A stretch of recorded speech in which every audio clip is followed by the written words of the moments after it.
Ako sme si už povedali, môžete niekedy dostať po nose, hlavne vtedy, keď ho strkáte tam, kam nemáte. Pokiaľ ale po tom nose dostať nechcete, tak je dobré ovládať nejaké to bojové umenie. Ja poznám jedného človeka, ten je tu vedľa mňa, Roman Lamoš, ktorý je u nás v Ružinove. Pozrite sa, oblečený neuveriteľne. Ja by som to tak typoval nejaké aikido. Som tu správne. Keby som sa chcel naučiť niečo, by som nedostal len tak po nose. Na to aikido je určite dobre, ale hlavne sa naučíte vôbec, aby sa do tej situácie dostať po nose. Takže čo je vlastne aikido za šport? Áno, k tomu som prišiel, že je to bojové umenie. Že je to umenie hlavne. No není to šport práve. My nemáme žiadne súťaže a snažíme sa práve súťažiť s tým, že všetci sme tu rovnocenní a to je to, že ľudia potom, alebo deti aj dospelí zistia, že všetci sme rovnocenní a sme len jedna, že one world, one voice. A čo vlastne sa tu deti naučia, alebo čo deti budú odchádzať odtiaľto po nejakých tréningoch, čo budú vedieť, čo budú obohatení?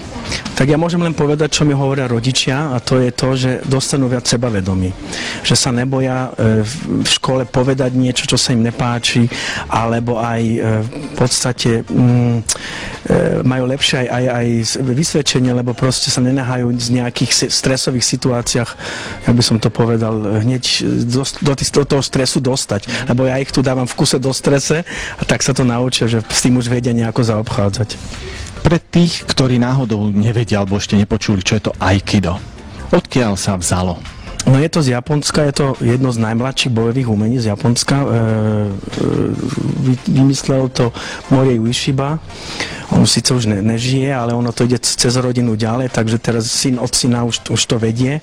To je v Japonsku, my tomu hovoríme Hombu Dojo. A stadiaľ dostávame aj tie dani a máme tie certifikáty, to je rovno priamo spojený s nima. No a to som počul, že tu sa kričí rôznym jazykom, ktorým nerozumiem, ale niektorí už vedia, to je po japonsky, aby som sa ubezpečil. Áno, je to po japonsky, ale ja osobne po japonsky neviem. A ja som si všimol, že sú tu také drevené palice. To je čo? Palica drevená, na čo? No to sú také, hovoríme tomu boken. Je to imitát z dreva, ako tú katanu. A aby sme sa tu rozsekali, tak používame radšej tieto drevené palice.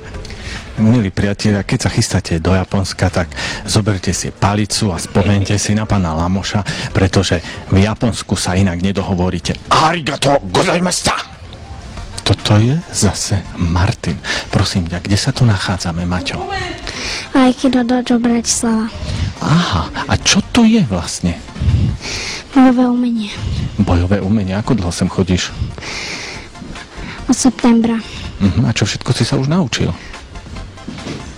Základné techniky, všelijaké iné veci. A nebolia ťa nohy alebo ruky, keď som pozeral, že chodíte po kolenách a hádžete sa o zem? Nie. Ešte si neublížil? A čo by si chcel dosiahnuť, keď sem chodíš? Čo sa tu naučíš? Čo myslíš? Ako bojovať v škole, keď ma niekto bije. A už si to niekedy aj použil? A vyhral si?